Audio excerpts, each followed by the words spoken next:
Hey, welcome to EPN. My name is Victor Lucas, and we bring you the latest in everything cool every single day. Thanks for joining us for another episode of EP Live. You all rock. This rundown is going out to Pike Roast, who says EPN videos are always a guaranteed good time. Darren Hatt says, I've loved this show since day one, never ever stop. We won't. Let's get started with your rundown.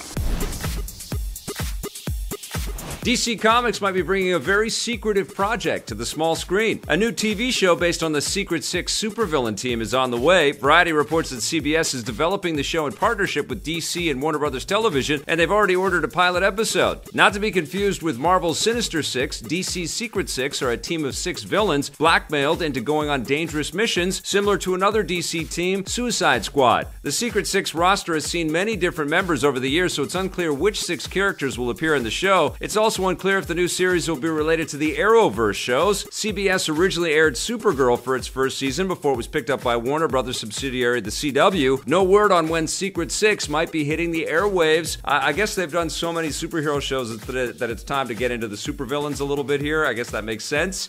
I don't mind more superhero shows and supervillain shows. If they're good, sounds all right to me.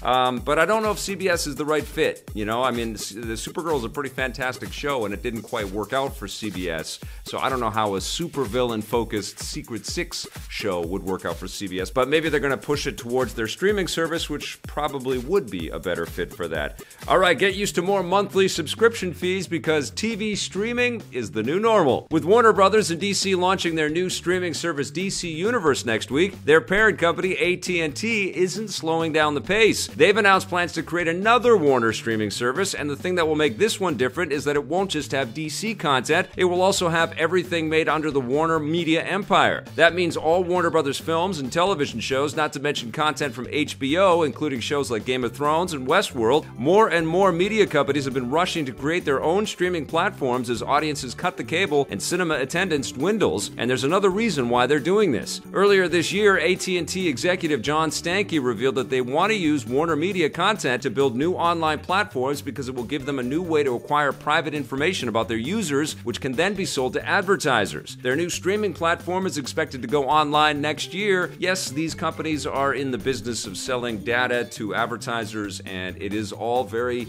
peer-to-peer data now. It's not like Nielsen ratings or anything like that when we had that on traditional television where they couldn't really get specific data about individuals. On the internet, that's all fair game, and so consequently, even though a lot of the per thousand prices, the CPMs are a little bit lower on online media, and to some degree, advertisers get a lot more data, and there's a lot more people online than ever was on cable television, so it's becoming very, very lucrative. All right, it's a little annoying how often Ubisoft releases Assassin's Creed games, but it turns out they have a good reason for doing it. The latest game, Assassin's Creed Odyssey, has given the franchise its biggest launch ever on current-gen systems. Specific numbers haven't been released, but Ubisoft claims that the game has sold better in its first week than any other Assassin's Creed game in this console generation, beating out other titles like last year's Assassin's Creed Origins and the pirate-centric Black Flag. The strong sales were probably helped by the fact that we're approaching the end of this current console generation, which means that there's a bigger install base. Looking ahead, Ubisoft has stated that the Assassin's Creed franchise will take a break next year, but will be back with an all-new entry in 2020. In the meantime, they'll be releasing new content for Odyssey and also a new mobile game called Assassin's Creed Rebellion, which lands next month. The other reason I think Assassin's Creed Odyssey is doing so well is because it's excellent. It's a terrific game,